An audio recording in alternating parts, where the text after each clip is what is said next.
할렐루야. 주님과 함께하는 기쁨의 목요일 되시기를 주님의 이름으로 축복합니다. 네, 이 우상 앞에 올려졌던 음식은 어떻게 해야 하는가? 어렸을 적 교회 학교에서 많이 던졌던 질문이지 않나 싶어요. 당시 고린도에서는 공적이건 사적이건 사람들이 모일 때는 대부분 그들이 섬기는 신전에서 모임, 집회 등을 가졌습니다. 이때 그들은 우상에게 제물을 바치곤 하였는데요. 더욱이 시장이나 상점에서 팔던 대부분의 고기들은 이미 제물로 바쳐졌던 것들이었는데, 즉 이 신전의 제사장들은 자신들의 몫으로 떨어졌던 이 제물용 고기를 처분하지 못하면 그것을 시장에 내다 팔았다고 합니다. 따라서 시장에 판매되는 고기가 깨끗한 것인지 아니면 이미 제물로 사용되었던 것인지를 확인할 수가 없었습니다. 불신자들은 그 고기를 신성하게 여겨 그 고기를 먹는 순간 어떤 우상의 효험이 자기의 몸속에 들어오는 것으로 생각하고 있었어요. 문제는 만일 거듭난 그리스도인들이 그 고기를 먹는다면 어떻게 되는가에 있었습니다. 그 고기는 어떤 사단의 힘이 작용하여 고기를 먹는 신자를 해치지는 않을까? 이 문제는 우리 한국인들에게도 예외가 아닐 텐데요. 제사상에 올랐던 음식이나 혹은 타종교 예식에 사용되었던 음식을 우리는 어떻게 대해야 하는지 보통 고민되는 문제가 아닐 것입니다. 우리 1절에서 2절 함께 읽어보겠습니다. 시작. 우상의 제물에 대하여는 우리가 다 지식이 있는 줄을 아나 지식은 교만하게 하며 사랑은 덕을 세우나니 만일 누구든지 무엇을 아는 줄로 생각하면 아직도 마땅히 알 것을 알지 못하는 것이요. 네, 이 문제를 다루기 위해서는 먼저 우리 자신이 바른 태도를 지녀야 할 텐데요. 여기 우리가 다 지식이 있는 줄을 이란 뜻은 개인이 가지고 있는 의견들이 다 있다는 것입니다. 우상의 제물에 대해서 사람마다 의견이 분분하다. 그런데 자기가 가진 의견만이 옳다고 고집한다면요, 그 결과는 교만뿐입니다.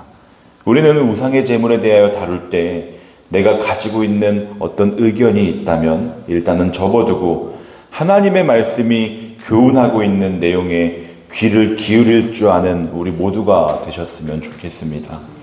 교회 안에는 믿음이 강한 사람이 있는가 하는 반면 믿음이 약한 사람도 존재합니다. 고린도 교회 안에는 이들 사이에 적어도 두 가지 문제가 있었어요.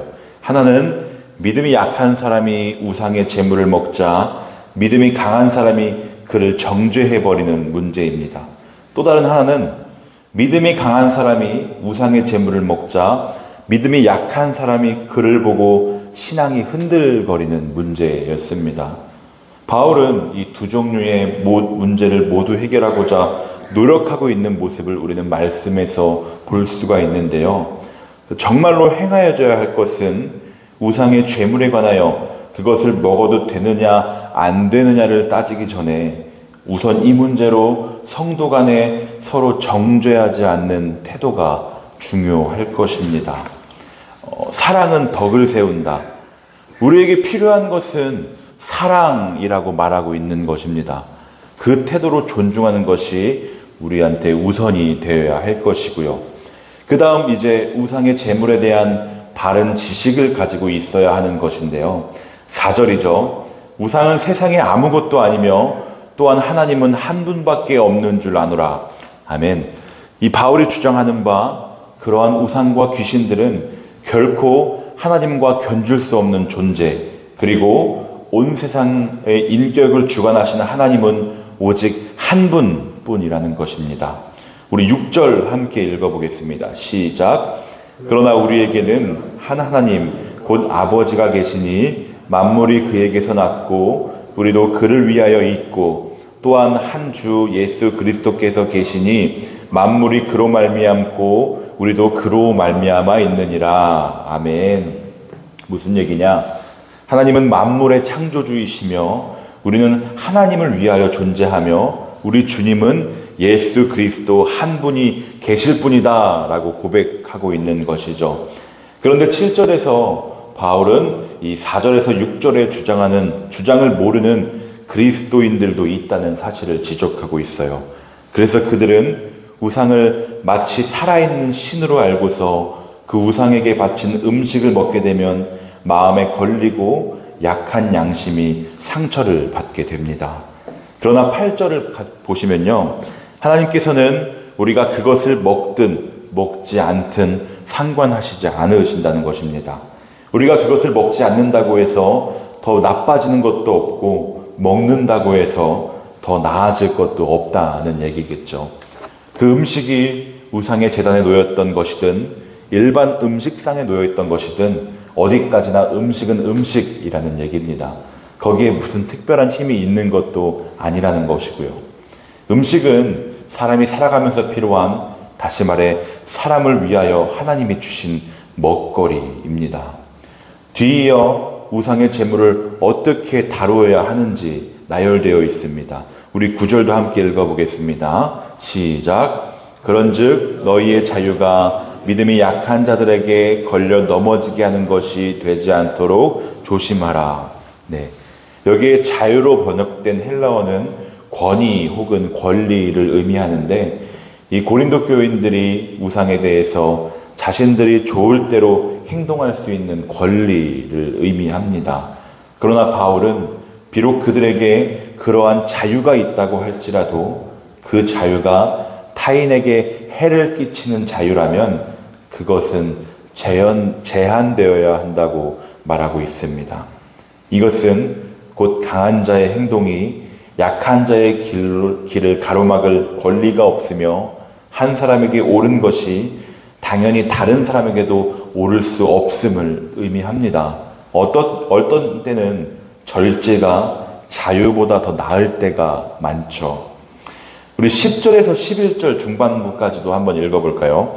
시작. 지식 있는 네가 우상의 집에 앉아 먹는 것을 누구든지 보면 그 믿음이 약한 자들의 양심이 담력을 얻어 우상의 재물을 먹게 되지 않겠느냐.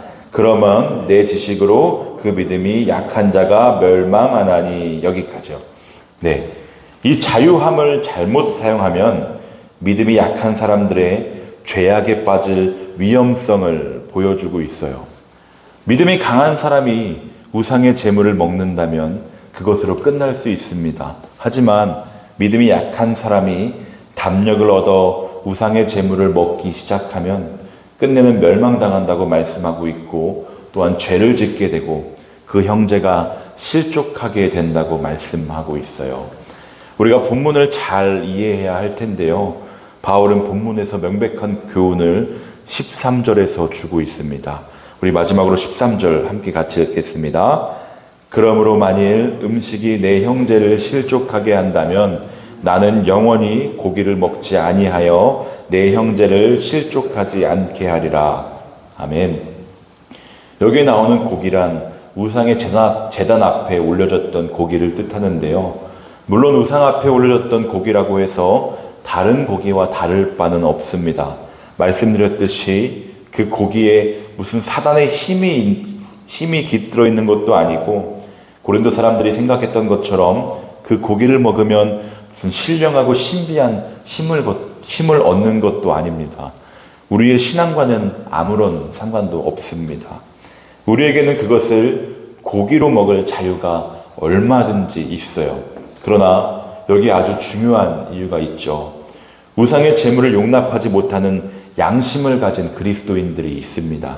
마치 우리가 잘 알고 있는 다니엘과 세 친구들, 우상 앞에 올려진 재물을 먹지 않겠다며 유일하신 하나님에 대한 신앙을 고수하고 동시에 이방인들에게 하나님의 살아계심을 극명하게 보이고자 했던 이 신앙적 열심과 거룩함과 신앙의 정절을 목숨보다 귀하게 여기는 사람들도 있습니다.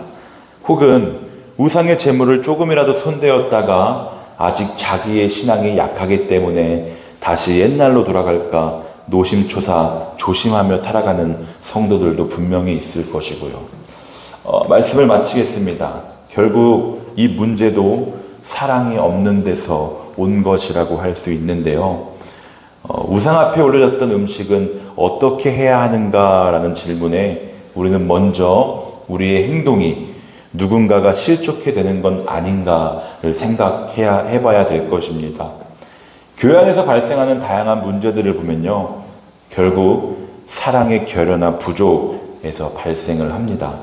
사랑을 외치지만 사랑의 모습, 사랑의 마음은 없었던 것이죠. 그래서 다툼이나 갈등이 생기게 되는 것이고요. 이 시간 우리가 오늘 말씀을 기억하며 바라옵기는 말씀을 전하는 저부터여야겠죠. 우리 모두가 앞으로는 진실함으로 서로가 서로를 사랑할 수 있기를 바랍니다. 그렇게 해오셨다면 계속해서 그 사랑을 보여주시기를 바라요. 때론 내 옆 사람을 위해서 나의 자유를 포기할 줄 아는 우리가 되었으면 좋겠습니다. 그래서 그 자유가 주는 당장의 잠깐의 기쁨을 넘어서 하나님이 주시는 영원한 기쁨을 누리는 저와 여러분들이 되었으면 좋겠습니다. 그때에 그리스도의 몸된 우리 교회는, 이 청암교회는 온전히 세워져 가고 살아날 줄 믿습니다. 오늘도 그렇게 믿음의 결단 가지고 승리하는 우리 모두가 되기를 주님의 이름으로 축복합니다.